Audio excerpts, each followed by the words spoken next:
Hey, Kato, I think you're muted.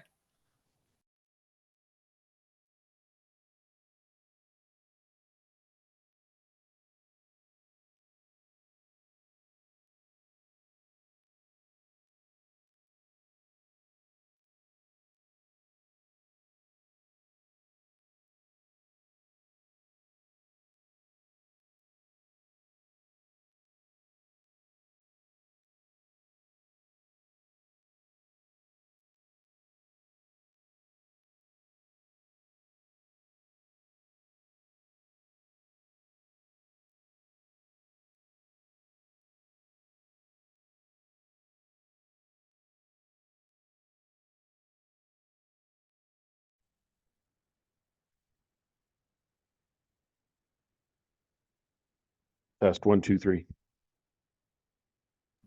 Sarah, can you hear Perfect. me? I can hear you. Yeah. Thank you.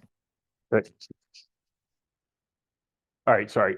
So I'm sorry, Crystal, say that again because I want Sierra to be able to hear it too.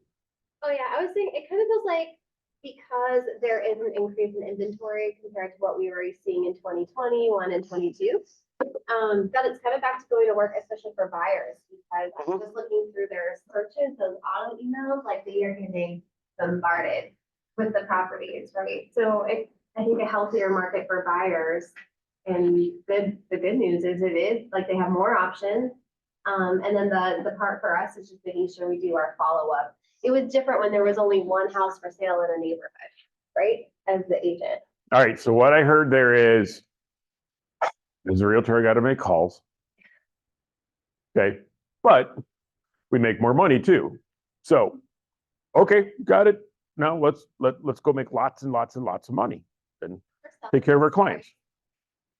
And so those hard conversations have to happen now, right? So they don't miss out on those buyers. We're not seeing those hard conversations needing to happen right now. Not with the way pricing's going up. It depends on the market. At that luxury property I had 2 agents call me today saying they had 0 showings. And it's sitting and they're worried that it's sitting there at the 18-day mark. Yeah. And here's the thing, in certain price points you may, in certain neighborhoods you may, but in general, we're not having that issue. Yeah. And by the way, that doesn't mean you can price it any way you want. That means you need to price it appropriately for its shape, for the area. And so if you're doing that, you're not having to reprice it. The problem is too many people, people read the headlines, they're like, oh my God, it's gone up 18%. We want to list our $500,000 house at $582,000. And you're like, sir, there's a dead raccoon sitting in the corner over there. I don't think we're going to get that. Okay. So you have to be appropriate with that. And as when I teach classes on investing, the thing I always tell them is price can fix any detractor in a property. By the way, I have literally had people pay me to take a property in my career where they have handed me a 5-figure check and said, it's now your problem. Not the ideal way for a seller to have to do things, but it does happen. Okay. All right, so let's talk. And again, we're back in March. This part of the numbers won't be out yet, which I never quite understand how they can't get it done faster because it's all automated now, but sure. So active listings at the end of the month. I'm just going to look at year over year right now. We are up 29.52%, meaning there's just a lot more properties on the market active in the MLS, okay? New listings are down year over year 3.28%, meaning we didn't warm up as much from March. I'm sorry, yeah, from March to February last year, March to February this year. Okay. Pendings, we're up 7.47%. Closed units, I want you to look at this. Month over month is up 13.4%, but year over year, we're still down 13.37%. So what is that telling you? Besides February, January weren't real good months for closing real estate. What to do with inventory? Inventory rates because again, we're looking year over year, March of 23 to March of 24, we're down 13.37%. Mm-hmm.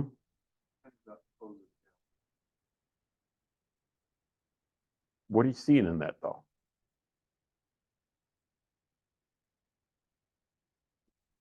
Well, let's put it this way. Let me find it here. Sales volume is down 8.56%. Units is down 13.37%. What do we talk about with April?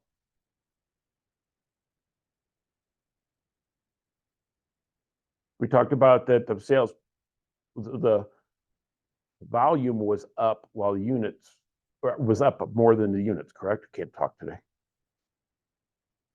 Here we're seeing the opposite for year over year. It's called a fluctuation.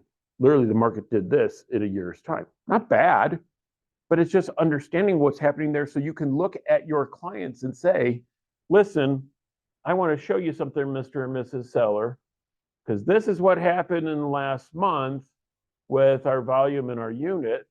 I'm sorry, where am I at here? Yeah, volume and units, okay? And from a year ago, we had an influx flip. Can I tell you why that's important to you? Because it says we can't overprice your property, because if we overprice it, you're going to sell on the market and help sell everybody else's houses. This is where I'm getting my data from. Where are you getting yours from? Okay. Close price to list ratio is actually down 0.03%, so it's flat. Month over month, it's less than 0.5%, so I'd still consider that to be flat. Okay. Days in MLS average is up 8.11%. Median is up 10%. So again, here's what we're seeing. We're seeing a market where it's taking longer to sell them, and we're getting the normal amount of properties hitting the market. It's balancing, even though we're not even close to balanced. We're less than 2 months. You know, let's see. Some predictions based on this, you know? It's going to be a really good selling season. This right here tells me that the people who aren't priced right are going to have a bit of a hard time. Not a real hard time, but a bit of a hard time. And let's make this relative. In 2011, when we were in the height of all the foreclosures, what month was that? Because I just looked at it last week. February? I want to say it's February of 2011. The average days on market was 203. Dude, February or March, but I want to say it's February. So that's the average. We had a lot of them that were 900 plus days that, you know, screwed up that average, and very few of them that were 15. So right now, our average days for the whole market, March of 24, is 40. So if your clients are getting upset because they've gone a month and they haven't sold, that's when you pull this out. You go, Mr. and Mrs. Seller, your neighborhood averages, and look up the neighborhood average, 21. Denver Metro is 40. And 2 other homes have come on the market since then that were both priced below yours. What do you think this tells you before I tell you my thoughts? Yeah, we're priced too high. And by the way, that's not me saying it, that's the market telling you. And please learn to say that. The market is telling us. Because it's not you telling them, it's the market. How many of you, okay, I have a question for each of you. How many homes came on the market over the weekend in the whole Denver Metro MLS?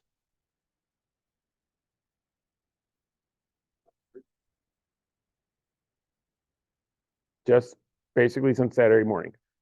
How many came on? 138.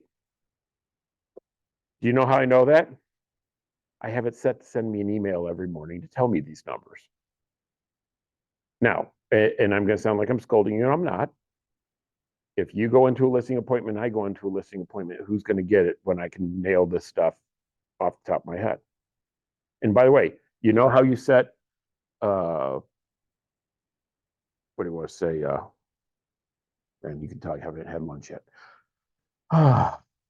You know how you can set auto emails for your clients? Why aren't you setting them for yourself? Hey, if you are the broker of Broomfield, only send yourself the stats on Broomfield. I don't care. But this is how you become good at, because you sit there and go, well, we had 138 this week and we've been averaging 62. What would have changed? Think about the new builds lowering prices. New builds set the market. Resales don't set the market. And by the way, that's because a lot of these new builds are going, we have 241 units coming available. Holy crap, our bank loan. And what you have to understand is they've got to sell 200 of those to cover the bank loan, and they make money in the last 41. And that's almost always how the bank loan is set up. So they're getting it out of there because they got to be able to pay their bills and all that. All I'm telling you is start looking on a very regular basis as to what's going on. What are you paying attention to daily? Does this make sense? That's the hot sheet.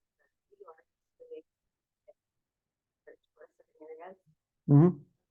And I do, mine is I do all Denver Metro. Because by the way, and by the way, like I said, if you're the king broker of Broomfield, I don't care what you do. But when I walk in and talk with a client, I talk about 138 units went on over the weekend, 62 went under contract. Hey, that means we're getting a little bit more on there. By the way, here's the other stats. And I can show them this, and it's not published by me, which is key. And then I can show them stats that I run. And they go, wow, he really knows his stuff. Okay, great. I don't care how you do it. By the way, you live in North Glen, right? So if he did it where he just knows what's happening in his neighborhood, that's still a hell of a lot better than the people who don't know, Gesundheit, what's pending right now. All right. Piggyback off of your statement of saying it's going to be a good seller's market. January 1st to present of this year, APM nationwide, we locked the most rates last week. Yeah. People are getting used to this. And guys, okay, you're going to hear me say this a lot. This is going to be the lost decade of rates. You know what? I'm absolutely loving watching the economic news these days, because I have gotten pounded for the last year by everybody at KWRI for the things I teach here and all that of, don't say this stuff, you're going to cause problems. And now, like, we went to family reunion, and I kid you not, there were like 30 people while Gary was doing the economic talk. They were texting me going, gee, I wonder where I heard that before. Wait, isn't that exactly what you just said last week? And like all this stuff.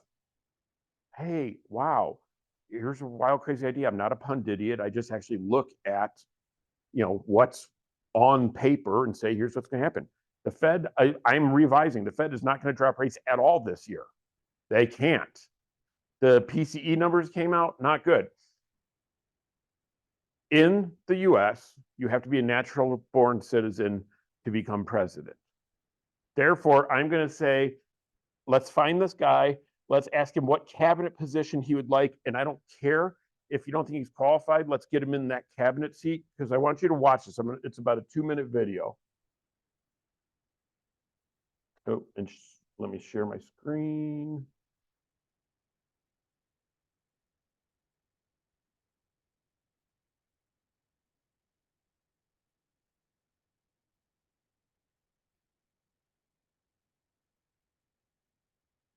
My opinion that you do not really understand the concept of banking. All the banks are broke. Santander, Deutsche Bank, Royal Bank of Scotland, they're all broke. And why are they broke? It isn't an act of God. It isn't some sort of tsunami. They're broke because we have a system called fractional reserve banking, which means that banks can lend money that they don't actually have. It's a criminal scandal, and it's been going on for too long. To add to that problem, you have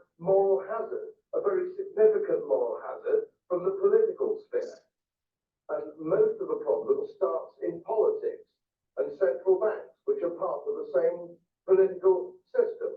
We have counterfeiting, sometimes called quantitative easing, but counterfeiting by any other name. The artificial printing of money, which if any ordinary person did, they'd go to prison for a very long time. And yet governments and central banks do it all the time. Central banks repress the amount of interest that rates are, so we don't have the real cost of money.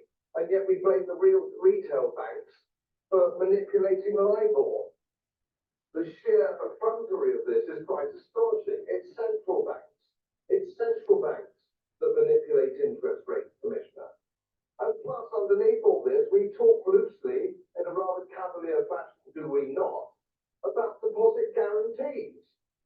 So when banks go broke through their own incompetence and chicanery, the taxpayer picks up the tab. It's theft from the taxpayer. And until we start sending bankers, and I include central bankers and politicians, to prison for this outrage, it will continue. So here's the thing. Everything you're about to see in the next 5 years could be summed up in that video. Okay, now with that being said, PNC, the largest regional bank in the country. This is a headline that popped in over the weekend. Oh, sorry. I've got two really good friends that work for PNC. And they're both going, crap, we're in our 50s. And here's what happens. They cut people in their 50s and 60s because they make too much money and they can keep two younger kids that they're going to keep longer. Okay. Now it's only 4%. The scuttlebutt is that PNC needs to cut 16%, and they're doing it in phases. What typically happens is you do the 4, and then you do an 8. We think that's about it. Okay, yeah, it was a little painful, and then they wait a few months and they do another 4. Deutsche Bank. There's a story for you. Jamie Dimon just put in paperwork to take another $100 million out of Chase Bank.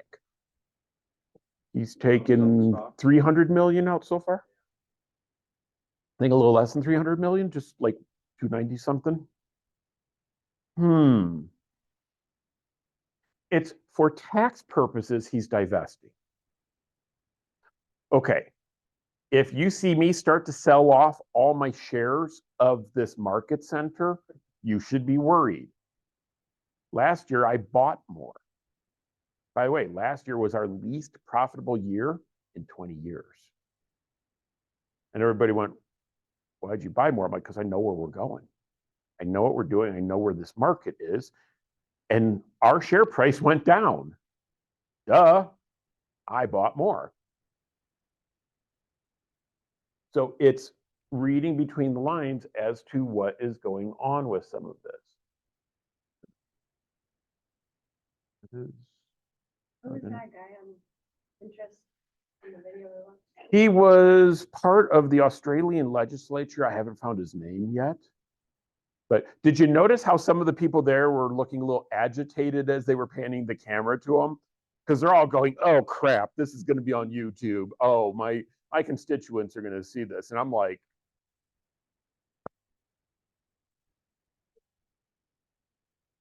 no, he doesn't have anything on Boeing or Hillary Clinton. Oh, I'm sorry. Did I say that out loud? I'm sorry. Did I say that out?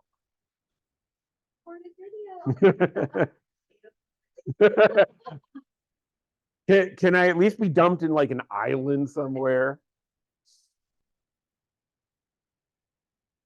So you're starting to see layoffs happen. They uncovered about a month and a half ago that one of the reasons, and it's not the main reason, but one of the reasons that our unemployment looks so good is that we're now, as of July, August, I don't know exactly when it was, they changed the math a little bit to where all the illegal aliens that they let in are now counting as employed people in the US. Well, you add a couple million more people in that are taking jobs from people, then that creates it. And it's interesting because I never thought it was a really big deal until I have a friend named Hamid. And Hamid is from Turkmenistan. And he was really upset, like it's like 3-4 years ago, really, really upset about the whole illegal immigrant thing. And Hamid's a legal immigrant. And so I wanted to hear his perspective. And he said, I spent 8 years paying taxes, doing things the right way and all that. He goes, I finally got, and he'd just gotten to citizenship like 6 months before he and I were talking about this. And it was funny because in his country, he was, a decent business executive and all this, but because of where his education is, he basically has the equivalent of a high school education and hadn't been able to find any good work. He's found it since, but he said, what you don't realize, he goes, they're not stealing the jobs from you, Cato. You're not going to go out there and dig a trench. You're educated. They're stealing it from me. They're stealing it from the people who are doing it legally to do this. And it's interesting because I have a view that we definitely need more immigration. We just need to do it the right way. And what Hamid went through wasn't right because it shouldn't take 8 years. And opening the borders and just letting people walk through and not knowing who's coming in isn't the right way. So I'm not saying I have a perfect solution for it, but when you start looking at, well, unemployment is down even further because people who don't pay taxes, who aren't Americans, are taking the jobs. Well, that's not a real number. No different than they're trying to change it so that illegal immigrants can vote in the Electoral College. Well, does the term illegal immigrant mean anything? Oh, wait, we're not allowed to say that anymore. That's a bad phrase. Anywho, all these things are starting to come to fruition. And this is why you're starting to see people freak out a bit. However, in going to Joe's point, buyers are getting used to this. They've had enough time to digest it, and they're going, it's going to cost more. By the way, we will see more defaults in the next 2 years. I have a feeling, and this is going to be my prediction, and I want to hear yours. Right now, FHA is at 3.5% down. I think they'll move it to 5 over the next 2 to 3 years with the defaults that we're going to see, because that's a way of them keeping the cost of the insurance down. Okay. You're going to see your bank fees going up dramatically over the next year as the banks start to fail. Okay. Sorry, just true. There are 223 small community banks and or regional banks that they are watching very closely because they think they're going to fail within the next 18 months. There's $929 billion in loans, and a little over 400 billion of those were supposed to come due last year, and the FDIC pushed all that and did well, let's just try and push you out a little bit to make the banks a little stronger. Are the banks stronger now than they were a year ago? Are rates better? Because that's what the other part they were hoping for. How's the PCE look? Wait, we thought it was going to be 2.9. It's 3.9? Crap. Here's the thing. The Fed always shoots for that 2.0 inflation rate, right? I don't think we're going to see it below 3 in the next 2 or 3 years, at least the next 2 or 3 years. So here's what I want you to start to pay attention to. Between 55 and 65, really 45 to 65 is when you're the most cash rich in your life. Your kids are leaving the house. You've been in your career for a couple decades. You're able to save more money. Really, between 55 and 65 is when it's the best. At 65, people are wanting to retire even though Social Security doesn't kick in yet. When you look at the baby boomers, which was the biggest generation, not just in America, anywhere, they're all hitting 63. So like in 2 to 3 years, all this capital that's been going into our investment portfolios for 40 years, 35 years, goes away. What's the generation after the boomers? No, that's before. No, X. yeah. X is the smallest generation because it was when we went from being a one-person income family to a two-person income family. And I kid you not, the wives came home and went, yeah, I really am too tired today. Okay. So now you have the smallest American generation who's going to have to pay the taxes and Social Security for the biggest generation who just pulled all their money out of the market and interest rates are higher. What does that tell you about what's going to happen in real estate over the next few years? Because I'm going to add millennials in a minute. Home values have come down, but they're not. Not yet. And I don't know how much they'll come down because the value of our money is being degraded. So the value will come down, but the price may not come down. Mm-hmm. Think that inventories are starting to out. Yes. You're going to see inventory even out because I wish I could find it. There was a great meme on Instagram, and excuse me for being slightly crude, but it was the meme. It said the new role play for millennial couples is to act like homeowners. I was like, okay, that's pretty damn funny. But that we know for sure, and that's where he started. But what you're going to see is you're going to see that down payments are going to become bigger. And that's what's going to level off the market. So you're saying, when my grandfather bought a house in 52 after the war, the average was you had to put 40% down to get the house. Why do you think our grandparents didn't get foreclosed on? They worked for 20 years or more to get the down payment for a house, and they did you aren't prying this from my hands. And trust me, my grandfather did I am paying this thing off as quick as possible. We didn't get credit cards until 1976. Look what's happened to our society since then.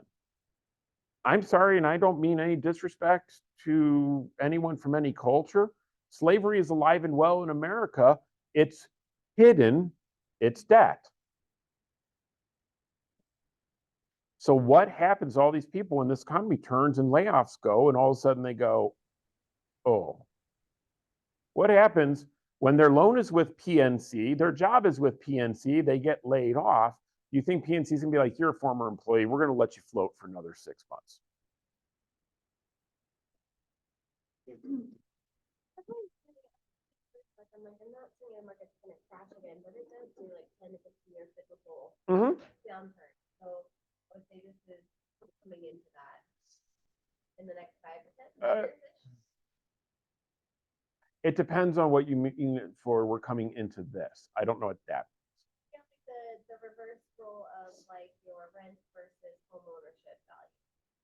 Because that always helps the market too, right? Like if all these millennials continue to rent and the baby boomers need a space to go, they're not going to stay in their big giant homes. They can't. You know what I mean? Where is the population going to disperse and then therefore value? So with the advent of AI, with the advent of some of the tech stuff of, we now get fiber out to the Eastern Plains and all that, and telecommuting, you're going to see that values get to be spread a little bit more. People will be more sprawled. Because depends on how many hurricanes we have, I guess, Crystal. Right? Like I don't have an answer. I don't have an answer to that question. She got a little morbid there. Well, but what I'm saying is the 1967 by most counts would be 67 and was it 52 to 67? I want to say something there. So, and here's the thing. I have a cousin who was born in, let's see, I was born in 69, so he was born in 64, who just got diagnosed with a life-threatening illness, and he's just he's at that age. But what you have to understand is by 2030, we see the average age where the baby boomers are starting to really, turnover. That's a good word. Anybody know who Don Yoakum is, the comedian, the engineer? He has this great one because he does here's the average retirement age for men, and he goes up, and by 2030, it's 78. He goes, "How with this? Here's the average life expectancy," puts a line across, 75. It's like, so by 2030, you're going to die and you still have to show up to work for 3 more years. But that also, it's a funny way to state what's going on with what the video we just saw and all that, of all these little things are starting to add up and the house of cards is tumbling. By the way, that's not good for the country. That is very good for your career. Because if you are able to just get a basic understanding of this and be willing to truly help people, they will be lining up outside your door, which is why I said this will be an amazing year for you guys as brokers, as long as you're willing to do what you need to do. On the 22nd of this month, Peter Chabris will be in town. He's teaching a class. Do we know where it says that, PPA? Yeah, PPA for 9 to noon. And actually, is it 9 to noon, or is it 9 to noon is his class and then the mastermind is after? Oh, no, I think The whole thing is 9 to noon? the whole I cannot any more highly suggest that you go. No, I could, but I'd sound rude in the way I'd say it, because the way I explained it to someone that I mentor, you're a dumbass if you don't go. Well, here's the thing. He gets straight to the point and says, here's what you need to do to be successful in this market. It's none of the fluff. It's none of the, and here's the way you're going to do it. He's going to go, listen, here's what you need. And that's the thing I like about this guy. We have a block of 10 tickets I bought last week. I think we have 3 slots left. So maybe once you're And if we need to buy more, we'll buy more.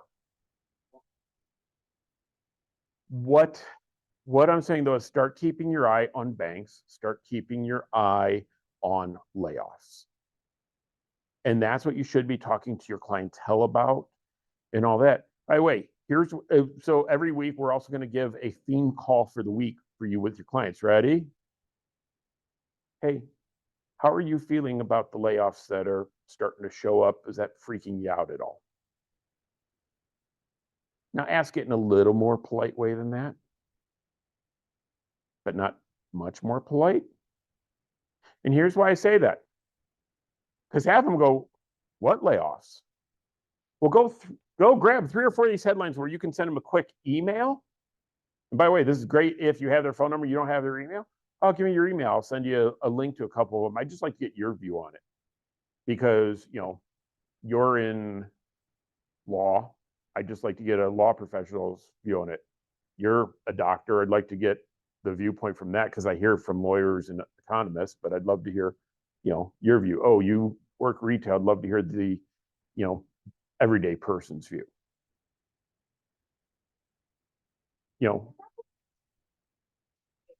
Like Moelis, all that. I mean, we're in the AI world too with all this shit. Like, not only do we have baby boomer things always in the background moving, but then you have AI taking jobs away, some immigration slightly, but then you also have like I don't know if the world of malls is going to live on forever, sort of thing, in the commercial space. Not all of it's bad, but the office space certainly is still struggling. Do you know what the big trend for Amazon is?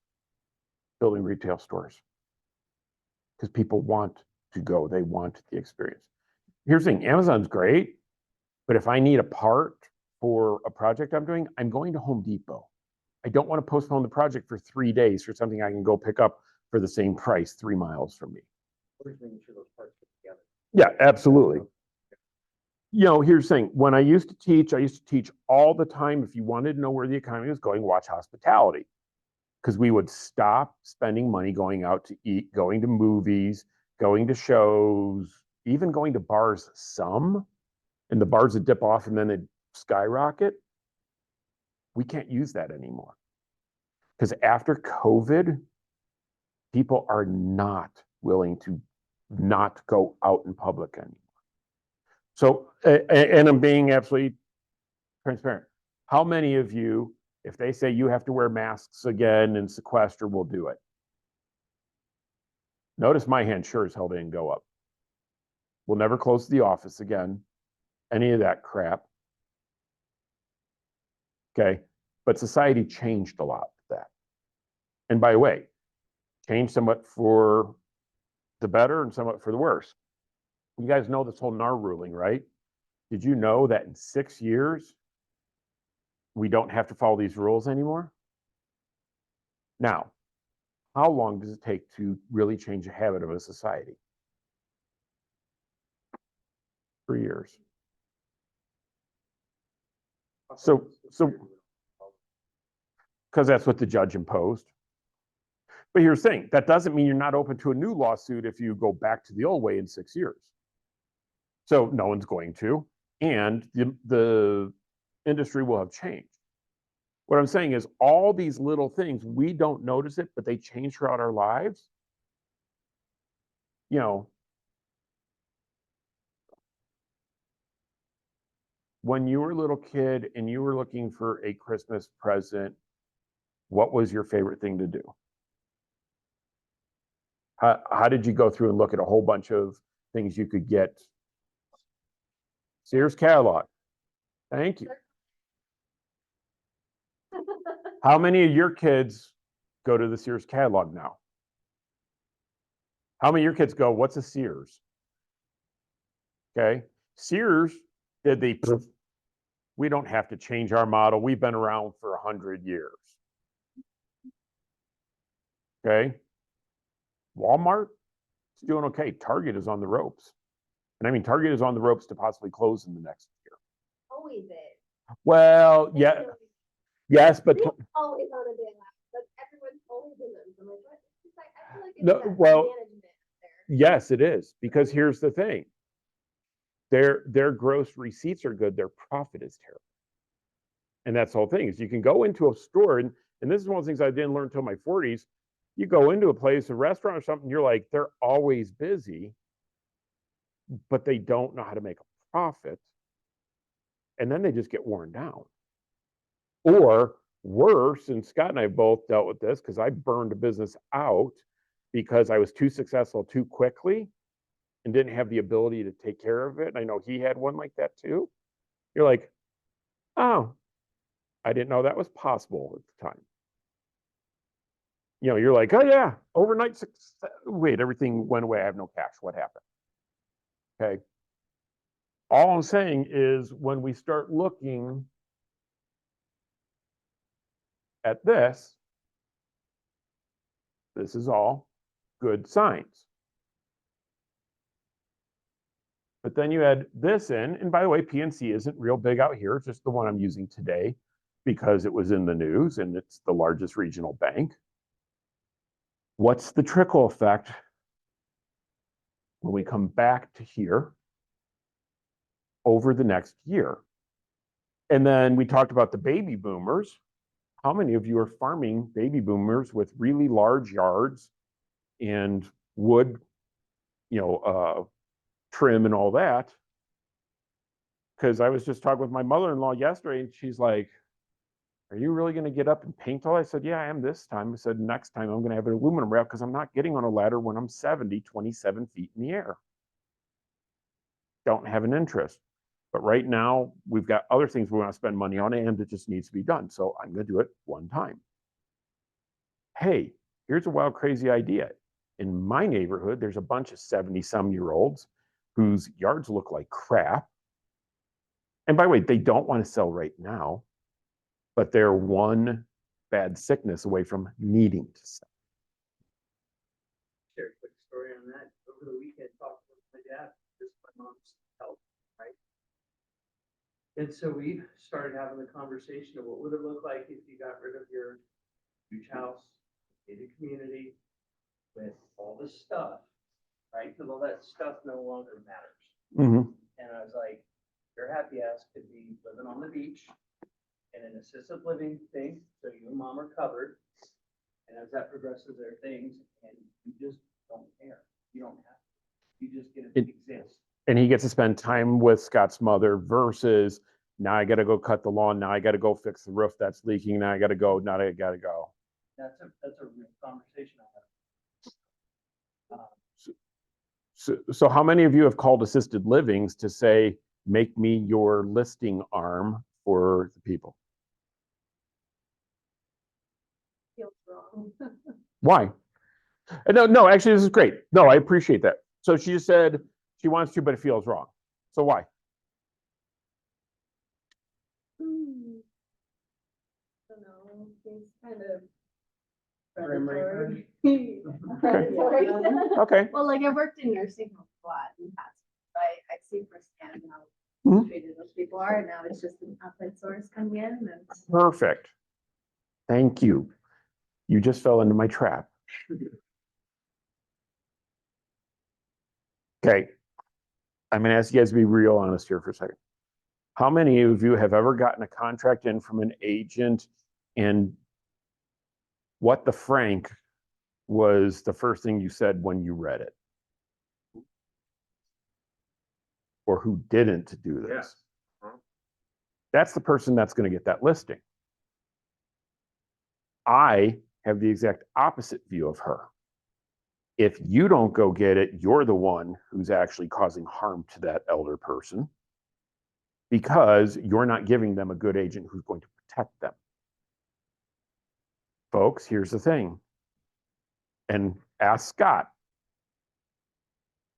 If we find out you do anything immoral, illegal, any of that, your ass hits the curb faster than you know what hits you. I don't put up with that. He doesn't put up with that. And so I think we have a moral obligation to go out and help these people. At the end of the day, we make money as a byproduct. Our job is to help people. Okay, don't take this the wrong way. This is not exciting. In third grade, I was not saying, you know what I want to do when I grow up? I want to look at real estate statistics and look at PCE reports and read BEA reports. Woo! Not even slightly. I think in 7th grade.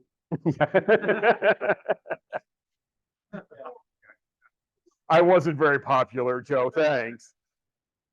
I wasn't very popular, so. No, but all joking aside, this is how I help my clients. But if we don't go out and actually find the people that need the help and help them, shame on us. And here's the thing. This is the part that pisses me off.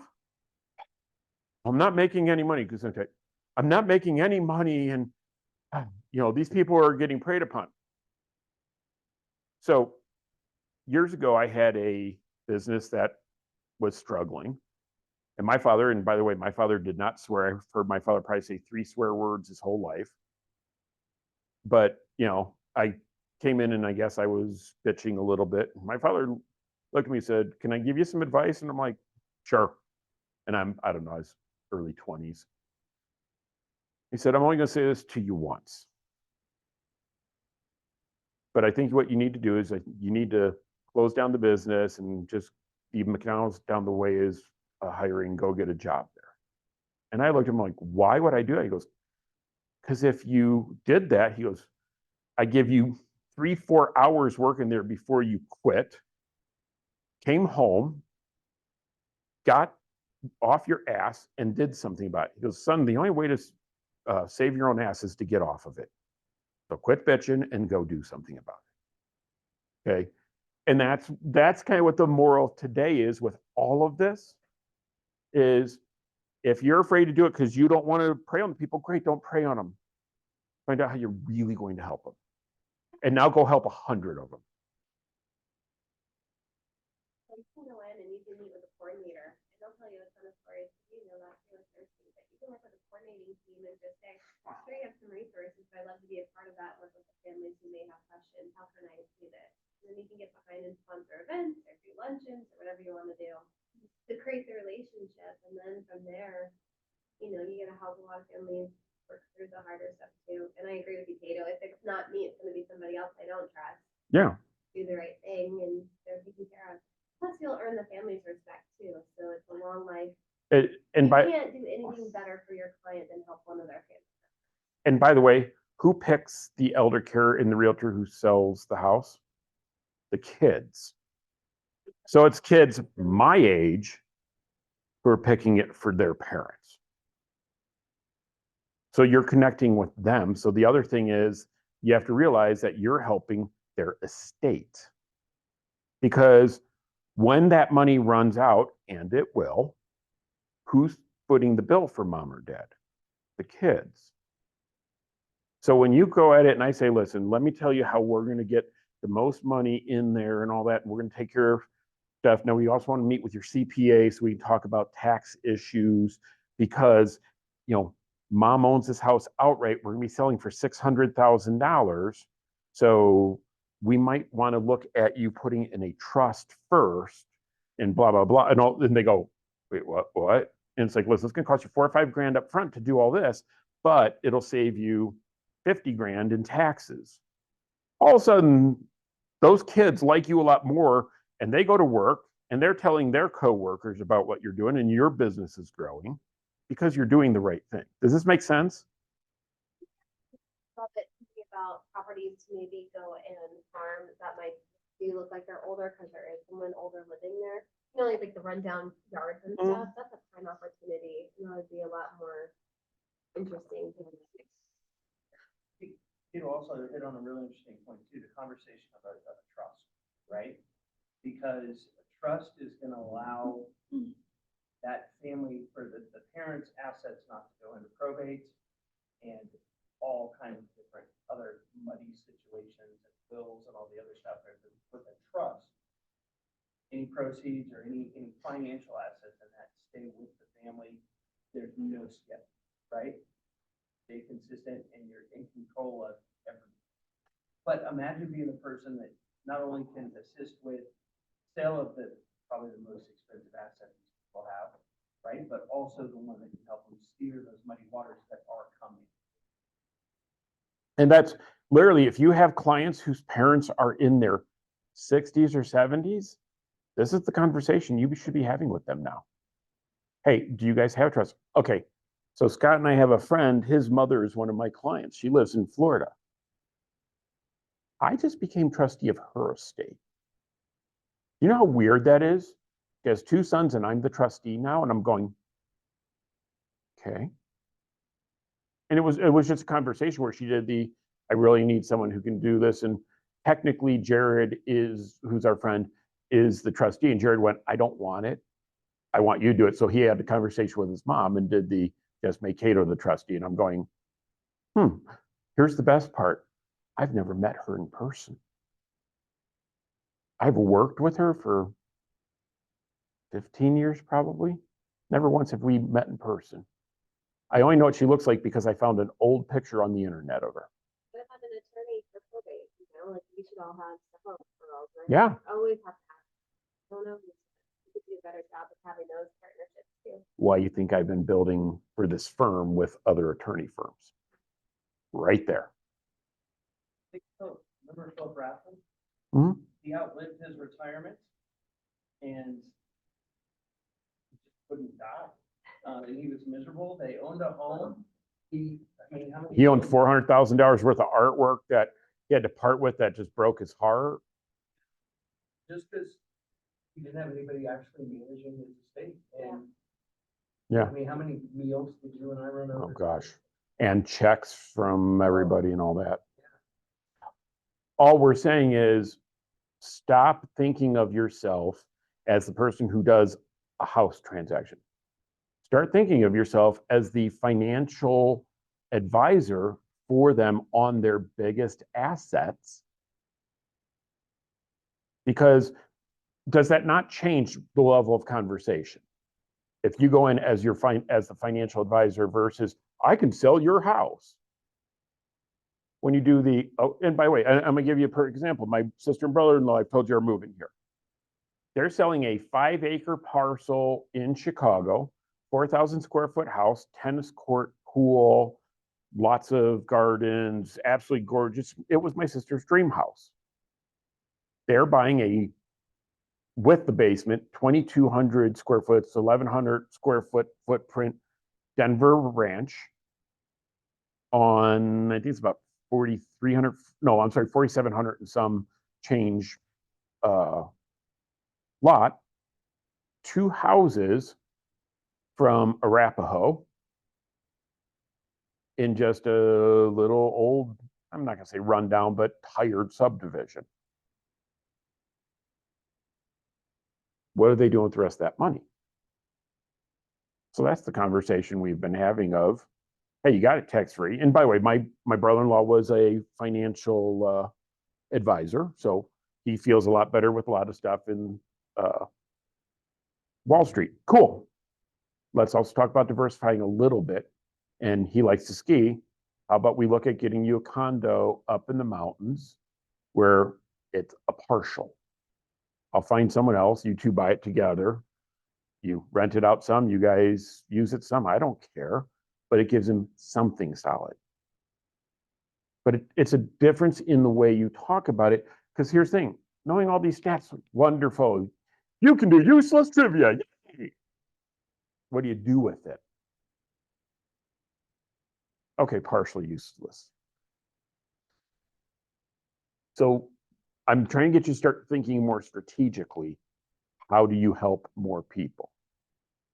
Because again, if you go into that elder care as a financial advisor who's helping these families, you're gonna have other elder cares reaching out to you going, how do we get your services in ours? Because all we have is the predatory morons who can't fill out a contract properly. Absolutely. And they're millennials that are dreaming of being homeowners half the time. Or Z's. My 21-year-old daughter, my 21-year-old daughter, who is financially more literate than most adults, did the dad, I just want to have a house by 35. That is her view of the world. That's going to take her 14 years. At 1 o'clock. Yep. Good to see everybody. And I love that you're 54 years old and referred to yourself as a kid earlier. That was magic. Technically, I'm 55, thank you. Questions?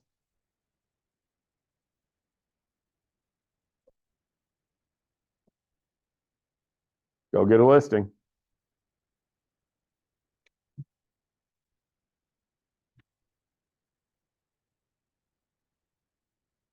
See you later at home.